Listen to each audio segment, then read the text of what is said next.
Hi hello எல்லாருக்கும் வணக்கம். நான் தான் உங்களுக்கு சொல்ல சேனல் கிரிஜா. இன்றைக்கி நம்ம என்ன வீடியோ பார்க்க போகிறோம் அப்படின்னு பார்த்தீங்கன்னா, நிறைய பேர் வந்து பார்த்திங்கன்னா நம்ம மெம்பரில் அந்த ஃபோட்டோ ஸ்டிக்கர் அடிக்கிறோம்ல, லைவ் போடும்போது வந்து பார்த்திங்கன்னா ஃபோட்டோ ஸ்டிக்கர் அடிக்கிறோம்ல, அது எப்படி செட் பண்ணுறீங்க அப்படின்னு சொல்லிட்டு நிறைய பேர் கேட்குறாங்க. ஸோ அதுக்கான வீடியோ தான். அது எப்படி போய் செட் பண்ணுறோம் எப்படிங்கிறத கொஞ்சம் பொறுமையாக பாருங்கள். வீடியோ நீங்கள் ஸ்கிப் பண்ணி பார்த்தீங்க அப்படின்னா நான் என்ன பண்ணுறேன், என்ன பண்ண மெத்தடில் பண்ணுறேன் அப்படிங்கிறது உங்களுக்கு எதுவுமே தெரியாது. உங்களுக்காக தான் அந்த வீடியோ நான் ரெடி பண்ணி போட்டிருக்கேன். வாங்க பொறுமையாக இருந்து பாருங்கள். நீங்கள் கடைசி வரையும் நான் என்ன பண்ணுறேங்கிறத பார்த்தா மட்டும்தான் உங்களால் வீடியோஸை நீங்களும் கரெக்டாக செட் பண்ணி போட முடியும். ஸோ வாங்க வீடியோக்குள் போகலாம். இப்போ வந்து பார்த்திங்க அப்படின்னா அந்த நம்மளோட மொபைலில் OT ஸ்டுடியோக்கு போயிடலாம். OT ஸ்டுடியோ ஆன் பண்ணதுக்கப்புறம் வந்து பார்த்திங்கன்னா கீழே வந்து பார்த்திங்கன்னா டிஸ்போர்டு, அனலிஸ்ட்டு, கம்யூனிட்டின்னு சொல்லிட்டு எரன்னு சொல்லிட்டு இருக்குல்ல, அந்த எஸ்ஸுங்கிறத எரனை தொட்டுக்கணும். ஓகேவா? அந்த எஸ்ஸை தொட்டிங்க அப்படின்னா நமக்கு வந்து பார்த்திங்கன்னா அந்த மெம்பர்ஷிப்புங்கிறது அங்கே காமிக்கும்.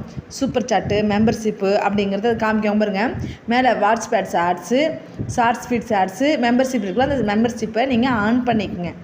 அதை ஆன் பண்ணணும் வந்து பார்த்திங்கன்னா இந்த மாதிரி இருக்கும். லெவலு, பேஜு, எமோஜின்னு சொல்லிருக்குல்ல, அந்த எமோஜி வந்து நீங்கள் தொட்டுக்கணும். அந்த எமோஜி தொட்டால் தான் உள்ளே வந்து பார்த்திங்கன்னா நம்மளோட ஃபோட்டோ செட் பண்ணுறதுக்கான அந்த ஃபேஸ் இருக்கும். பாருங்கள், நான் ஆல்ரெடி வந்து பார்த்திங்கன்னா நான் ஃபோட்டோ செட் பண்ணி வச்சுருக்கிறேன். கீழே வந்து பார்த்திங்கன்னா அங்கே பாருங்கள் 5 ஃபோட்டோ வச்சுருக்கேன். கீழே பாருங்கள் ஆட் அனதர் எமோஜி இருக்குல்ல, அந்த மாதிரி அந்த இருக்கும். அதை நீங்கள் ஆட் அனதர் எமோஜி வந்து பார்த்திங்கன்னா தொட்டுக்கணும். தொட்டோன்னே ஒரு ப்ளஸ் குறி மாதிரி பாக்ஸ் மாதிரி தெரிந்த ஃபோட்டோ வைக்கல, அந்த ப்ளஸ் குறி தொட்டுக்கணும். நீங்கள் அந்த ப்ளஸ் குறி தொட்டால் தான் உள்ளே இருக்க ஃபோட்டோஸ்குள்ளே போக முடியும். சரிங்களா? அந்த ப்ளஸ் குறி தொட்டுக்குங்க. அப்போ தான் நம்மளோட கேலரியில் என்னென்ன போட்டிருக்கோம், நம்ம எது வைக்கணுமோ அதெல்லாம் நம்ம வந்து பார்த்திங்கன்னா வச்சுக்கலாம். இப்போ உள்ளே வந்து பார்த்திங்கன்னா நான் சிவானாவோட ஃபோட்டோ நான் ஸ்க்ரீன்ஷாட்டில் எடுத்து வச்சுருக்கிறேன். அந்த ஃபோட்டோவை எடுத்து இப்போ நம்ம பெருசு பண்ணிக்கலாம். அந்த பாக்ஸ்குள்ளே தான் வைக்கணும். அந்த பாக்ஸ் வெளியில் போச்சு அப்படின்னா ஃபேஸ் தெரியாது. அந்த பாக்ஸில் அந்த ஒரு கட்டை மாதிரி இருக்குல்ல, அந்த பாக்ஸ்குள்ளே வர மாதிரி நம்ம அதை பெருசு பண்ணிக்கணும். சரியா? இதை நம்ம கரெக்ஷன் பண்ணிவிட்டு மேலே பாருங்கள் சேவ் இருக்குது பாருங்கள், அந்த சேவுங்கிறத நம்ம கொடுத்துக்கணும். சேவ் கொடுத்தோன்னு வந்து பார்த்திங்கன்னா அங்கே ஃபோட்டோ உட்காந்துருச்சு. இப்போ அந்த பாக்ஸ் மாதிரி பெருசாக இருக்குல்ல, அதில் வந்து பார்த்திங்கன்னா 1லேருந்து 5 வேர்ட்ஸ் வர மாதிரி ஒரு பேர் டைப் பண்ணிக்கணும். நான் சிவான் பேரே சிவான் போட்டேன். கொடுத்தோன்னே சேவ் அண்டு பப்ளிசிட்டின்னு இருக்குல்ல, அதை வந்து நம்ம சேவ் கொடுக்கணும். அது சேவ் கொடுத்தா தான் அவரோட ஃபோட்டோ அங்கே வந்து சேவ் ஆகும். பாருங்கள், நான் சேவ் கொடுத்துட்டேன். இப்போ ஓகேவாகிட்டுருக்குது பாருங்கள். இப்போ நான் மறுபடியும் எமோஜிக்குள்ளே போயிட்டு பார்க்குறேன். அங்கே பாருங்கள், இப்போ சேவ் ஆகிடுச்சு. இந்த மாதிரி தாங்க ஃபோட்டோ செட் பண்ண முடியும். இந்த ஃபோட்டோ எப்படி எந்த டைமில் வந்து நம்ம ஃபோட்டோ ஸ்டிக்கர் அடிக்கிறது அப்படின்னு பார்த்திங்கன்னா, அவங்க லைவ் போடுவாங்கள்ல, அவங்க லைவ் போடும்போது வந்து பார்த்திங்கன்னா அந்த லைவில் யார் மெம்பராக இருக்காங்களோ அந்த மெம்பர்ஸ் மட்டும்தான் அந்த ஃபோட்டோ ஸ்டிக்கர் அடிக்க முடியும்.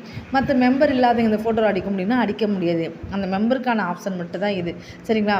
இந்த மெம்பர் அந்த கீழே வந்து பார்த்திங்கன்னா அந்த எமோஜியில் ஒரு பாக்ஸுமாக இருக்கும். அது தொட்டு அப்படின்னா நாங்கள் இந்த இப்போ எத்தனை ஃபோட்டோ நான் செட் பண்ணிக்கணும் அத்தனை ஃபோட்டோ அங்கே சொல்கிற மெத்தடு நீங்கள் பண்ணீங்க அப்படின்னா நீங்களும் வந்து இது வந்து மானிட்டேஷன் அப்ளை பண்ணாங்க மட்டும்தான் இதை வந்து பண்ண முடியும். மானிட்டேஷன் அப்ளை பண்ணாதீங்க, பண்ண முடியாது. அப்புறம் வந்து ஏன் எனக்கு என்னால் வைக்க முடியல அப்படின்னு சொல்லிட்டு யாரும் கேட்டுறாதீங்க. இது மானிட்டேஷன் அப்ளை பண்ணவங்களுக்காக மட்டும்தான் இது வந்து கிடையாது. இந்த ஆப்பர்ச்சுனிட்டி கிடைச்சிருக்கு. இது லைவில் வந்து மட்டும் அந்த ஸ்டிக்கர் போட முடியும். இன்னொன்று வந்து பார்த்தீங்க அப்படின்னா அந்த ஸ்டிக்கர் போடும்போது கரெக்டாக நீங்கள் வந்து அந்த நேம்லாம் கரெக்டாக போடணும்.